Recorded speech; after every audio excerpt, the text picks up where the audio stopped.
오늘 은혜 받으실 하나님 말씀 봉독하겠습니다. 우리 다 같이 일어나셔서 하나님 말씀 받겠습니다. 오늘은 우리 주보에 나누어져 있는 성경 구절만 읽도록 하겠습니다.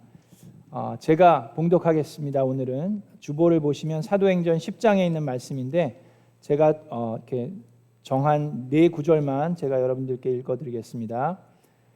그는 경건한 사람으로 온 가족과 더불어 하나님을 두려워하며 유대 백성에게 자선을 많이 베풀며 늘 하나님께 기도하는 사람이었다. 그랬더니 두 번째로 음성이 다시 들려왔다. 하나님께서 깨끗하게 하신 것을 속되다고 하지 말아라. 그들에게 말하였다. 유대 사람으로서 이방 사람과 사귀거나 가까이 하는 일이 불법이라는 것은 여러분도 아십니다. 그런데 하나님께서는 나에게 사람을 속되다거나 부정하다거나 하지 말라고 지시하셨습니다. 이 예수를 두고 모든 예언자가 증언하기를 그를 믿는 사람은 누구든지 그의 이름으로 죄 사함을 받는다고 하였습니다. 아멘. 우리 자리에 앉으시기 전에 주변에 있는 분들과 인사하겠습니다. 하늘 복 많이 받으세요. 하나님의 미라클이 됩시다. 하늘 복 많이 받으세요. 하나님의 미라클이 됩시다.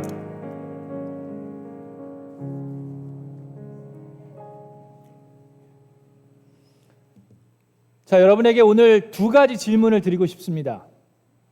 중요한 질문입니다. 잘 들어보세요. 첫 번째 질문은 하나님을 믿는 믿음이 있는 것 같은 게 아니라 하나님을 믿는 믿음이 있어요.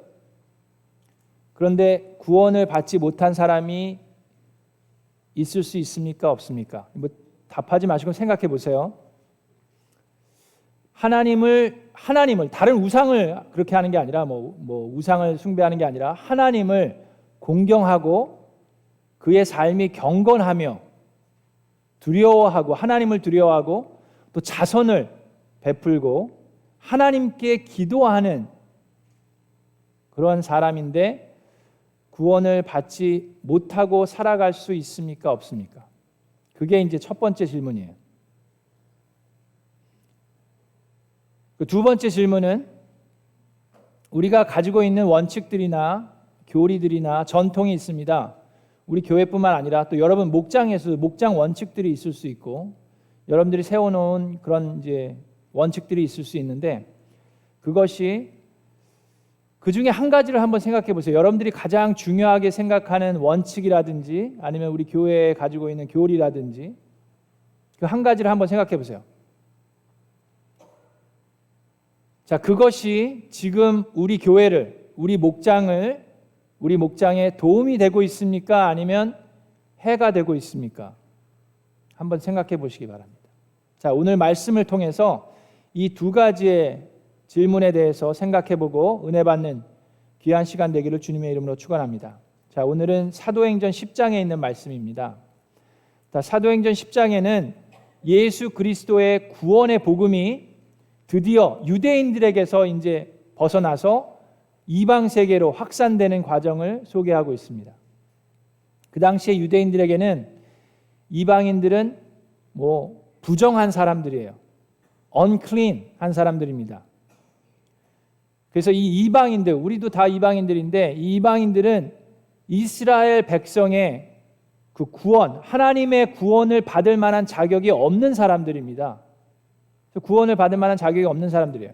그래서 이 유대인들이 이방인들이 사는 땅을 밟고 지나가야 되면 예루살렘에 도착하면 이 신발에 샌들에 묻은 흙들을 다 털어버려야 됩니다. 부정한 땅을 밟았으니까, 부정한 사람들이 살던 땅을 밟았으니까. 그러니까 이방인들이 사는 집에는 당연히 초대받지도 않고 초대하지도 않고 거리가 없었습니다. 이방인들이 만든 식기라든지 도구들을 사용하려면 정결 의식을 거쳐서 깨끗한 의식을 한 다음에 그 다음에 사용해야 됐습니다.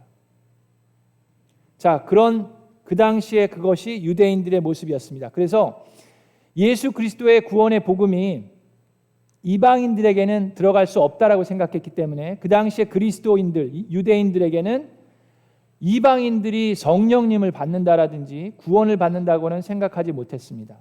그것은 이 12사도 중에 우리 12사도들도 그렇고 베드로도 그런 생각과 사고관을 가지고 있었어요. 그래서 그리스도인임에도 불구하고 유대인들의 문화나 전통이나 사고방식이 그대로 그들 몸속에 들어가 있었습니다. 자, 그런 상황에서 오늘의 본문의 이야기가 시작됩니다. 10장 1절에 보면, 자, 사도행전 10장을 보겠습니다. 가이사라에 고넬료라는 사람이 있었는데 라고 얘기합니다. 이 가이사라는 항구 도시입니다. 그래서 이때 이제 BC 63년대 로마가 통치를 하면서 이 도시를 점령을 하고, 그 당시만 해도 그렇게 큰 도시는 아니었어요. 근데 이제 로마 제국에서 이 헤롯 더 그레이트, 헤롯 왕한테, 유대 왕에게 이 도시를 이제 맡겼습니다. 네가 잘 해봐. 그랬더니 이 왕이 12년 동안 이 작은 도시를 아주 번성할 수 있는 웅장한 도시로 재건설한 항구 도시입니다.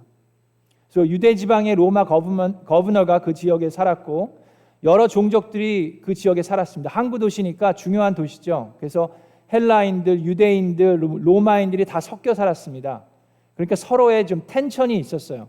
서로를 우습게 보고 서로를 비하하면서 자기들만 잘났다고 생각하는 사람들이 많이 섞여서 여러 가지 작고 큰 충돌들이 일어나고 있는 도시였습니다.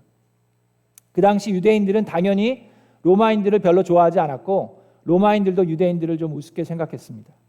자, 근데 고넬료는 로마인으로서 그것도 백부장이었어요. 아주 중요한 위치에 있고 권력과 힘을 가지고 있는 사람입니다. 자, 로마인이었기 때문에 그 당시에 이 로마 도시에 있는 많은 신들이 있잖아요. 로마에 그 그리스 신화에 나오는 모든 신의 그 뿌리를 둔 로마의 신들이 많이 있었습니다. 여러분들이 들으면 다 이게 familiar한 뭐 주피터, 마스, 머큐리, 넵튠, 뭐 아폴로스, 비너스, 그런 게 다 이 그리스 신화에 뿌리를 둔 로마 신들의 이름이에요. 그런데 고넬료는 로마인으로서 그런 신들을 예배한 것이 아니라, 오늘 말씀해 보니까 고넬료에 대해서 얘기를 하는데 어떻게 얘기합니까? 고넬료는 경건한 사람으로 온 가족과 더불어 하나님을 두려워하며. 자, 이거 참 놀라운 스테이트먼트입니다. 그는 경건한 사람인데 그냥 이렇게 경건하고 좋은 사람이 아니라 본인만 하나님을 두려워하는 게 아니라 온 가족을 다 하나님을 두려워하게 만들었어요. 아빠로서, 가장으로서의 리더십이 보입니다. 그렇죠? 자, 그렇게 좋은 사람이었고, 유대 백성에게, 유대인들의 하나님을 믿으니까 유대 백성에게 자선을 많이 베풀었어요. 그냥 베푼 게 아니라 많이 베풀었습니다.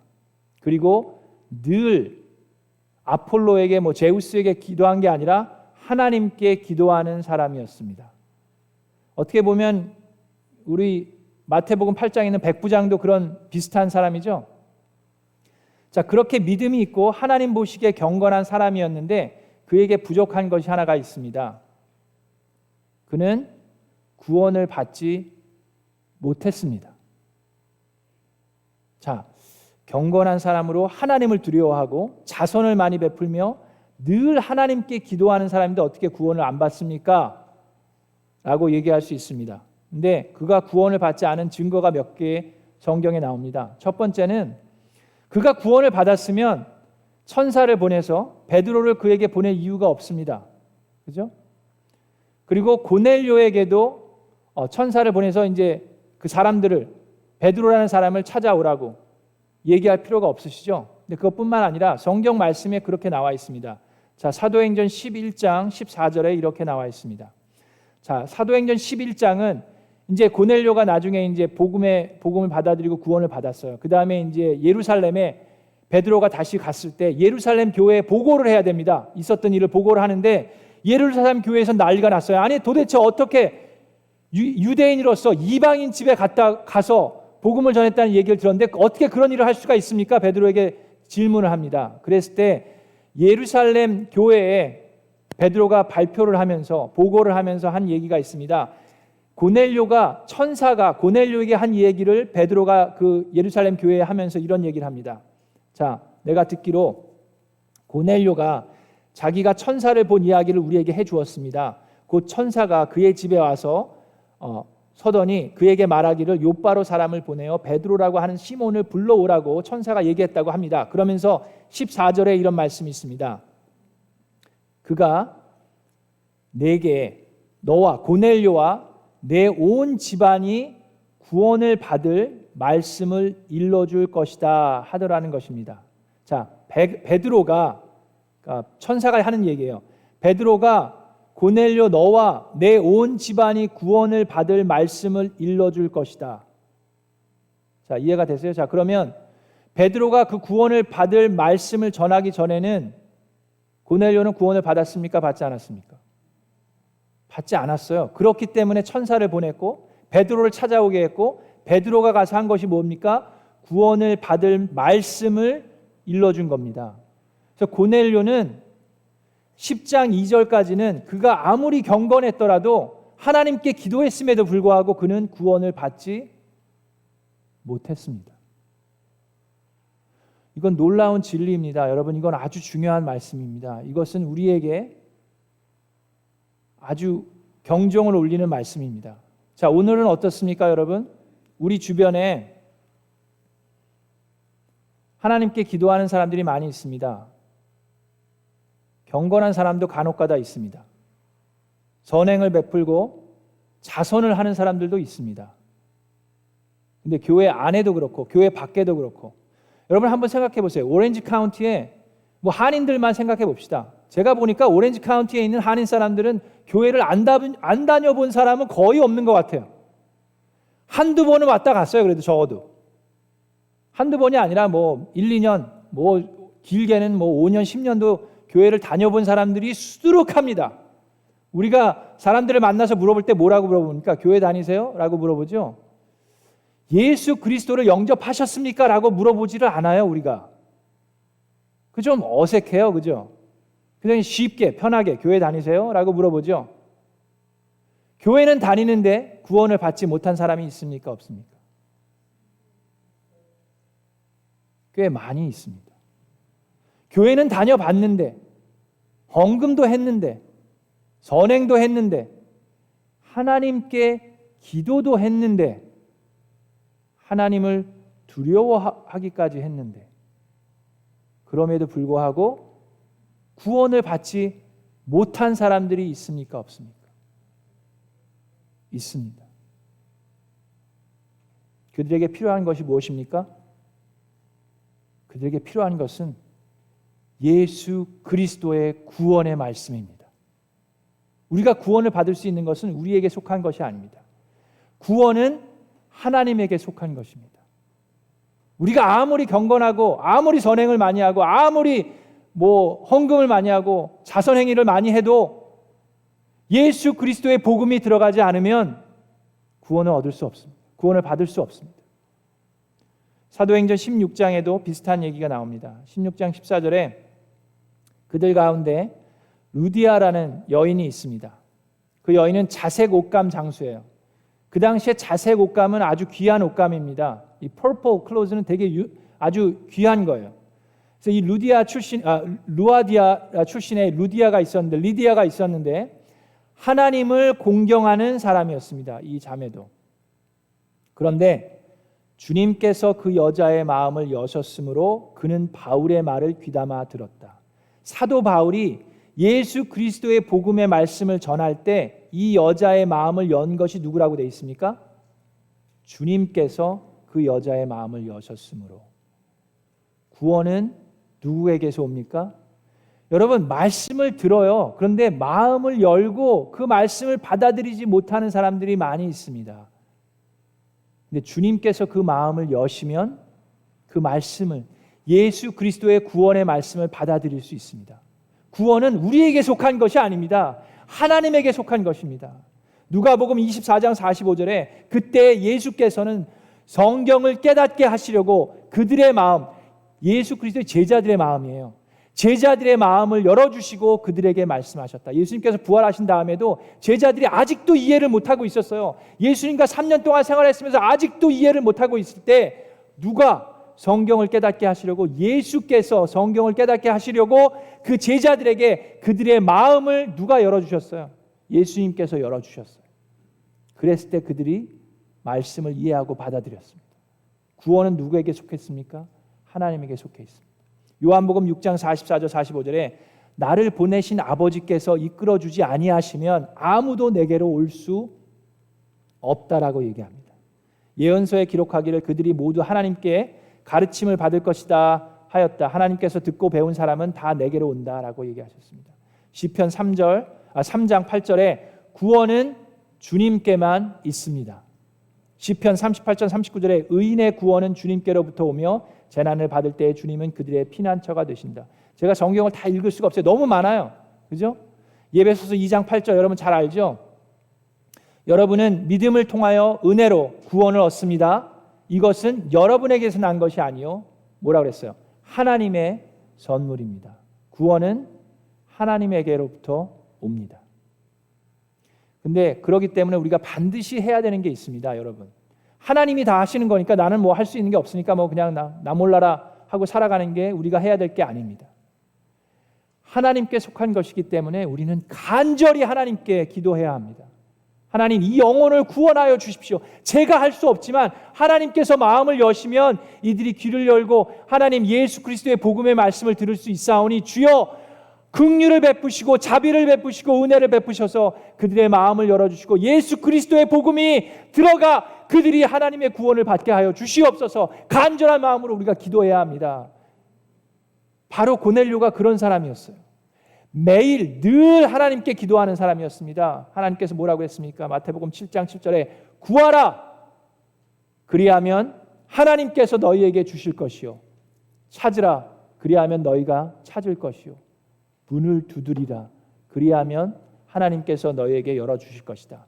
구하는 사람마다 얻을 것이요 찾는 사람마다 찾을 것이요 문을 두드리는 사람마다 그는 그들에게 열어주실 것이다. 고넬료에게도 여러분 아시는 사도행전 8장에는 이디오피아 내시에게도 또 루디아에게도 간절히 구하고 찾았을 때 하나님께서는 그들에게 예수 그리스도의 복음을 전해 주셨습니다. 여기서 아주 중요한 사실을 또 발견할 수가 있습니다. 여러분, 고넬료에게 천사를 보내주셨죠? 하나님께서. 그래서 천사가 고넬료에게 자, 요바로 가서 베드로를 데리고 오라 그렇게 얘기를 해주셨어요. 자, 이게 왜 중요합니까? 여러분 잘 들으세요. 이 시대에 천사는 예수 그리스도의 구원의 복음을 전할 수 있는 권능이 주어져 있지 않습니다.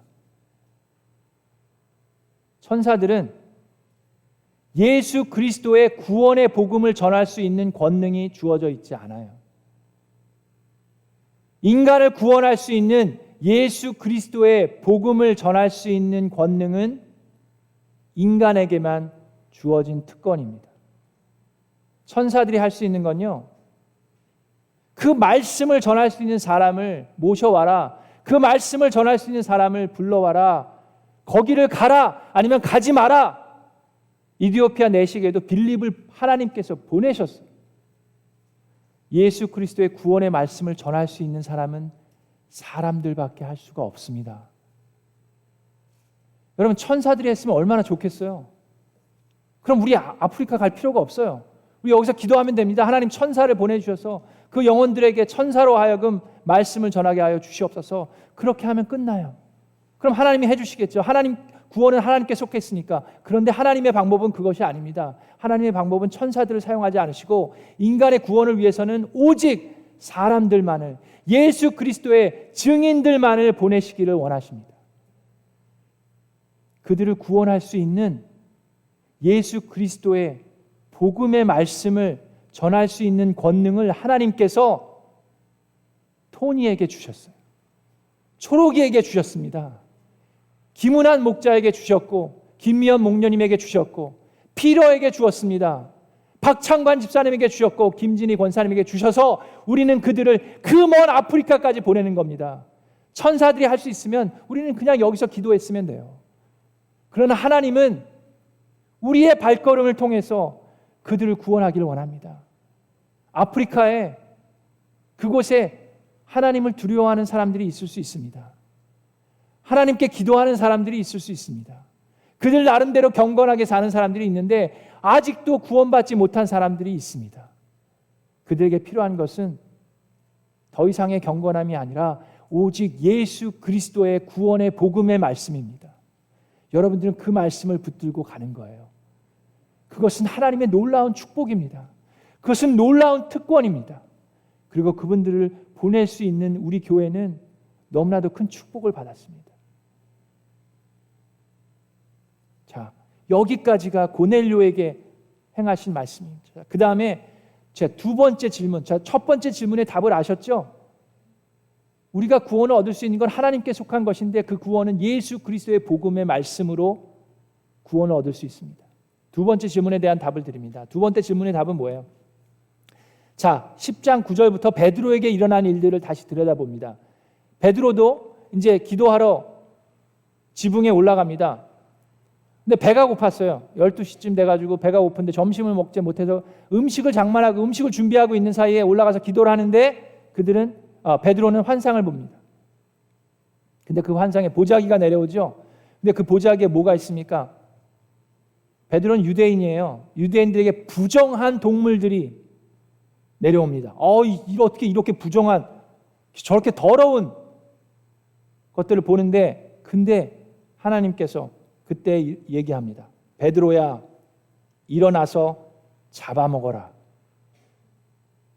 하는 음성이 들려왔습니다. 베드로가 대답합니다. 주님, 절대로 그럴 수 없습니다. 저는 속되고 부정한 것은 한 번도 먹은 일이 없습니다.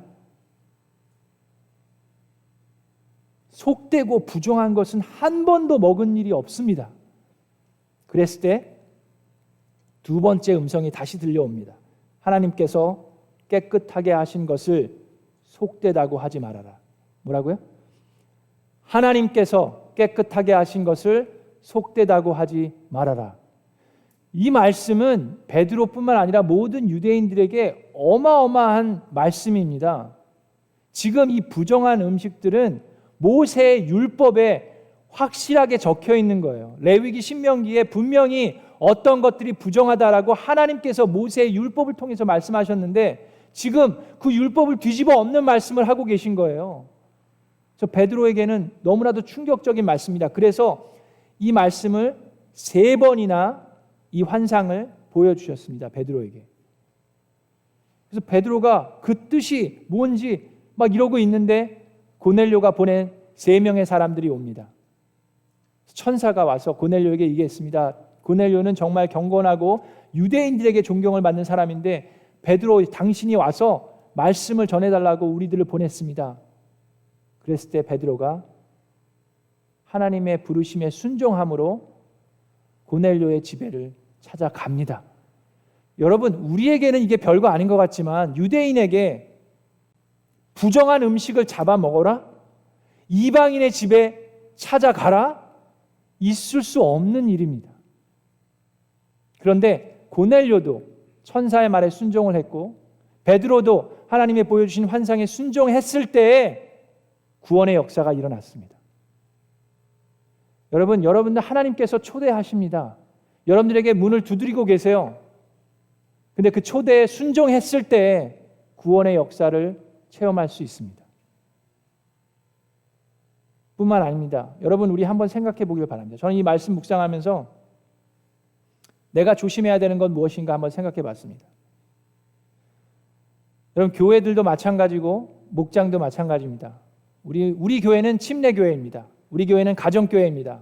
근데 침례교회, 가정교회뿐만 아니라 장로교, 감리교, 성결교 할 것 없이 모든 교회에는 교리가 있고 원칙이 있습니다. 교리와 원칙과 전통은 중요한 것입니다. 자, 그런데 그 교리나 원칙이나 전통이 교회의 본질적인 사명에 도움이 되는지 해가 되는지 우리는 점검해 보아야 합니다. 자, 우리가 조심해야 될 것이 있습니다. 우리 가정교회의 원칙 중에 하나가 뭡니까? 기존 교인을 받지 않는 겁니다. 그거 아세요? 이제 우리 방문하시는 분들도 있고 그런데 기존 교인을 안 받아야 이게 무슨 말입니까? 자, 그 이유가 뭡니까? 그 이유를 아는 게 필요해요. 그것은 교회의 본질적인 사명에 충실하기 위해서입니다. 저희가 믿는 마태복음 28장 우리 지상 대명령의 교회의 본질적인 사명은 뭐예요? 영혼 구원해서 제자 삼는 거예요. 안 믿는, 예수님을 아직 믿지 못하는 영혼들을 구원해서 그들로 하여금 예수 그리스도의 제자의 삶을 살도록 하는 것이 교회의 본질입니다. 본질적인 사명이에요.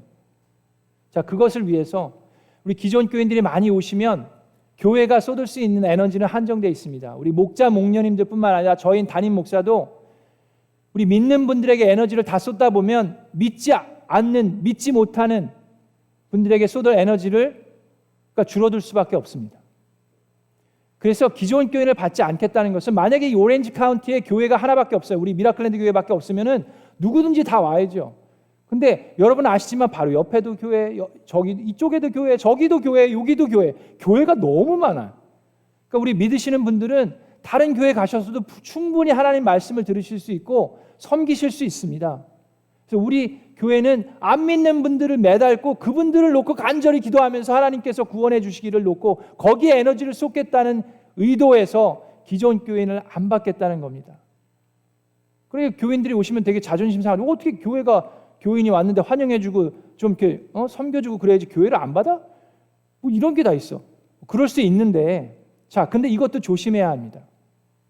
우리가 하려고 하는 의도는 교회의 본질적인 사명에 충실하기 위함인데, 그 원칙을 지키다가 보니까 그 원칙의 노예가 돼버릴 수도 있습니다. 여러분, 교회의 원칙은 교회를 건강하게 세우기 위함이지 교회의 존재 목적이 원칙을 지키기 위함이 아닙니다. 이해하셨어요?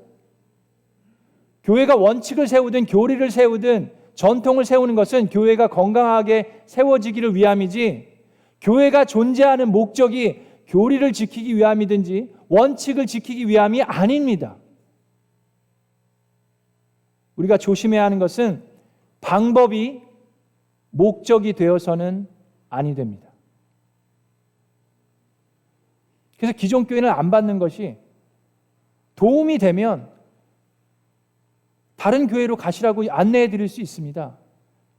근데 예수님을 믿는 분들이 오셨을 때 교회에 모든 에너지를 다 가져가시는 게 아니라 그 에너지를 더 힘있게 해주실 수도 있습니다.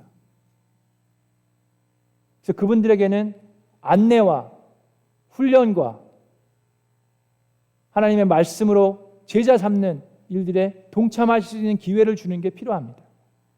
어떤 교회에서는 그 원칙을 너무 내세워서 결국에는 교회가 문 닫은 교회가 있어요. 여러분, 그 방법이 목적이 되어서는 절대로 아니 됩니다.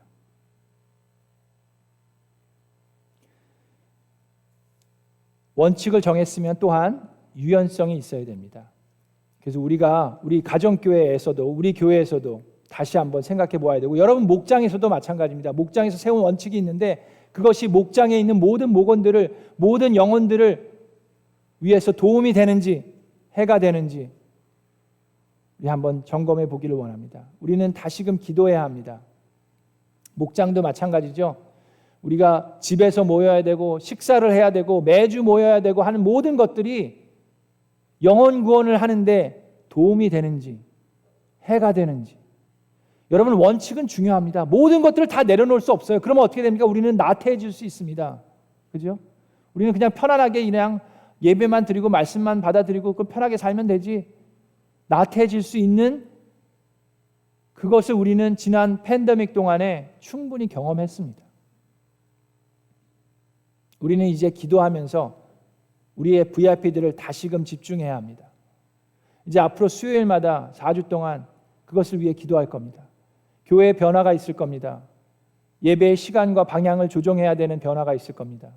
우리 목장에 리셋 버튼을 눌러야 되는지 그것을 놓고 기도하고 있습니다. 여러분 생각하실 게 많을 거예요. 우리 목장이 이렇게 바뀌면 어떻게 되나?